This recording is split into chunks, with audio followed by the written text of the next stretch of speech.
Tēnā koutou katoa, kia ora Michelle, ko John Edwards tēnei te mana matapono matatapu. The Honourable Andrew Little has been a leader at New Plymouth Boys High School, a leader in student politics, a leader of the union movement, and is now the leader of the justice sector. He's got an incredibly busy bundle of portfolios as Minister for Courts, Minister for Justice, Minister in charge of the Intelligence Services, Minister responsible for Pike River Mine re-entry, and Minister for Treaty Settlements. Have I missed any out? So it's kind of humbling for me as a Privacy Commissioner to go to the Minister of Justice whose principal priority, rightly so, is reducing the scourge of our broken criminal justice system, our penal prison system, and reducing the shamefully high rate of imprisonment that we have in this country, and to say, privacy?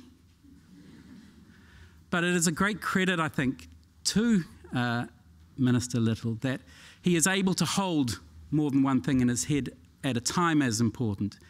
And we are incredibly grateful that for the first time we've seen a minister grasp the nettle and prioritise privacy and say, it's not perfect, but let's take this bill, this work from 2011, tweaked in 2014. Let's get it into the House. Let's make progress. So we're incredibly grateful for that. We're incredibly grateful that you've taken time out of that schedule to join us today and launch this event.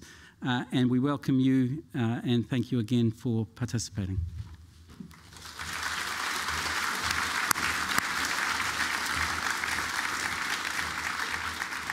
The Honourable Andrew Little. Thank you. Tēnā koutou katoa. Good morning, everybody. Thank you very much for that introduction, John. Look, as John has indicated, privacy is not just important, it is increasing in its importance in terms of an issue that policymakers have to get across, but actually every citizen has to understand. So for me as Justice Minister and with the Minister responsible for privacy legislation, I have made it a priority. It wasn't just that, of course, there was the constant letters from John to my office. And without wanting to breach any privacy or the privacy principles, John and I go back a long way. He also is a son of Taranaki, grew up in the shadow of the maunga up there, went to the same schools I went to. I seem to think that we actually first knew each other because we went to the same cub pack. That's how far back it goes. And I've known John and observed John, who is absolutely passionate about this area of law. You must have been one of the first law practitioners to set up a dedicated privacy practice and clearly had the foresight to see what was going to happen. And this world we live in that is now so data rich, where we're kind of drawn in this strange tension of giving over ever growing amounts of personal information, but also wanting to preserve those aspects that are important to us and keep those things private. So we need to make sure that the regulation of that is good and effective, preserves people's dignity and their privacy, but enables the world to function as well, enables the exchange of information, the updating of news, and so on. So it's in that spirit that I am here this morning, and it's a huge privilege and an honour for me to kick this off. As I said, in a world that increasingly relies on digital technology, protecting people's privacy has never been more important. The Privacy Act, as the board up here says, was enacted 25 years ago. Since then, information technology has revolutionised how we deal with personal information. We are collecting, storing, and disclosing more personal information than ever before on platforms like social media, e-commerce, internet-connected devices, cloud storage, and other new technologies. We still fill out forms too, in many respects, for those of you who had to fill out the census that way. Personal information can be easily distributed around the world, and large quantities of data are readily stored, retrieved, and disclosed. This creates potential benefits for everyone, but it also creates challenges for protecting that personal information. Recent events involving Facebook and Cambridge Analytica highlight some of the privacy challenges that we face in the digital era. This privacy forum is a valuable opportunity to discuss these challenges and how they can be met. Today's program covers a range of key privacy issues, from the use of algorithms to domestic and international privacy law reform. And you might be pleased to know that a group of ministers met just at the beginning of this week to start working out at a ministerial level how we provide some policy and direction on the use of algorithms in the state sector, because we know that's a growing feature of how decisions are made. And we have to make sure that decisions that get made about individuals are free from undue bias, are not based on discrimination, are not capricious and arbitrary. And that's a challenge that we have in the modern world. The introduction of the Privacy Bill recently is timely. The bill maintains the current Act's flexible, principles-based framework, but also includes reforms to keep our laws up to date and fit for purpose in the digital age. It introduces new mechanisms to promote early intervention and risk management by agencies, rather than relying on people making complaints after a privacy breach has already happened. The bill's reforms also enhance the role of the Privacy Commissioner. Today, this forum is running sessions about three key reforms that I now want to talk about: mandatory breach notification, compliance notices, and access determinations. So in relation to mandatory breach notification, the new requirement to notify privacy breaches is a significant reform that will better align New Zealand's law with international standards and the law in other countries. The bill requires agencies to report privacy breaches that may cause harm, to report them both to the affected individuals and to the Privacy Commissioner. Notifiable privacy breaches include any unauthorised access to or disclosure, loss, or destruction of personal information. It can also include a ransomware attack.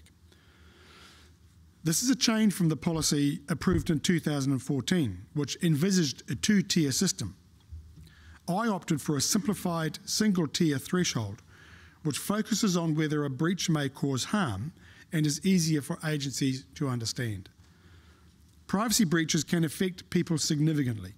It's important people are aware of what has happened to their personal information so they can take steps to prevent or mitigate any harm. Compliance notices. Another change in the bill that will also be the focus of a session today is the new power for the Privacy Commissioner to issue compliance notices. A compliance notice will require an agency to do something or to stop doing something so that they comply with the Privacy Bill, or at least the Privacy Act as it then will be. This is an important power, as it will allow the Commissioner to respond to non-compliance with privacy laws, even in the absence of a privacy breach that has caused harm. Complaint systems aren't good at addressing systemic privacy risks and repeated breaches. Compliance notices will fill this gap in the legislation. And then access directions. Another of today's sessions will focus on the new power in the bill for the Commissioner to make access directions. If the parties to a complaint can't agree, the bill will allow the Commissioner to make directions about access to personal information, rather than requiring people to go to the Human Rights Review Tribunal. Currently, the Commissioner can only mediate and make recommendations regarding access. The change will allow people to access their personal information quickly. Agencies can appeal an access direction to the Human Rights Review Tribunal. If individuals are unsatisfied with the Privacy Commissioner's direction, they can bring a complaint to that tribunal in the usual way. There are other changes in the bill too. Changes in the bill include a new requirement for New Zealand agencies to ensure that personal information disclosed overseas will be subject to acceptable privacy standards. The bill sets out ways in which agencies can ensure acceptable privacy standards are in place overseas, such as the enactment of regulations listing countries with comparable privacy safeguards. Agencies can also rely on a reasonable belief that the overseas agency they are disclosing to will protect information in a way that provides comparable privacy safeguards, for instance, through contractual requirements. It also clarifies the application of our law when a New Zealand agency engages an overseas service provider.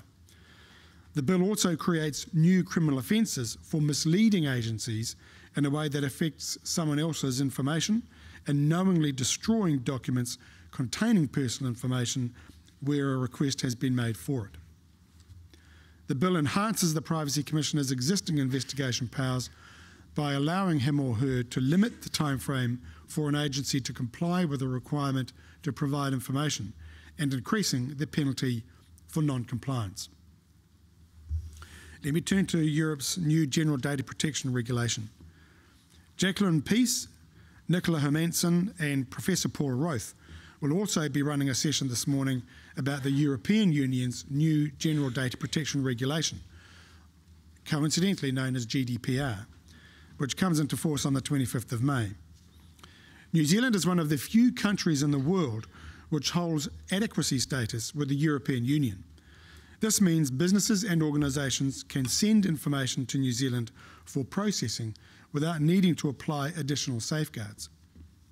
The enactment of the GDPR doesn't have any immediate impact on our adequacy status, but nevertheless, the reforms in the Privacy Bill, including mandatory breach notifications and safeguards for personal information disclosed overseas, will better align New Zealand's law with the GDPR and the OECD privacy guidelines.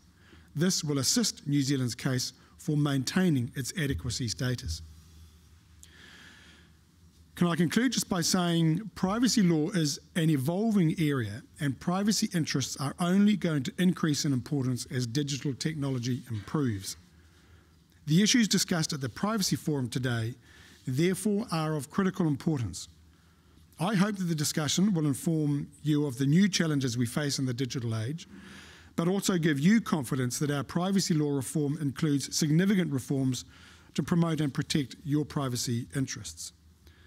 But it's not just about what you get from the forum, it's about what the government, as we send the privacy bill through its course through Parliament, can get from you. Some of my officials are attending this forum today to get a sense of the public opinion about key privacy issues as they prepare for the Select Committee examination of the bill. Public submissions on the privacy bill close on the 24th of May. There's still time to submit. And I encourage you to come forward with any privacy issues that you have and to have your say. Today is a good chance to thrash out issues that you perceive in the bill. And if you don't think it's already been notified to the Select Committee or to Parliament, then please take the opportunity before the 24th of May to get your submissions in on that bill. I am determined that Parliament will give that bill very serious consideration. As I say, we introduced the legislation 25 years ago. This is the first full rewrite of that legislation. We don't get to do this often, and I'm a big fan of doing it once and doing it right. So let's get privacy regulation in New Zealand right. Thank you once again for giving me the opportunity to talk this morning, and I wish you all the best for the day ahead. Thank you.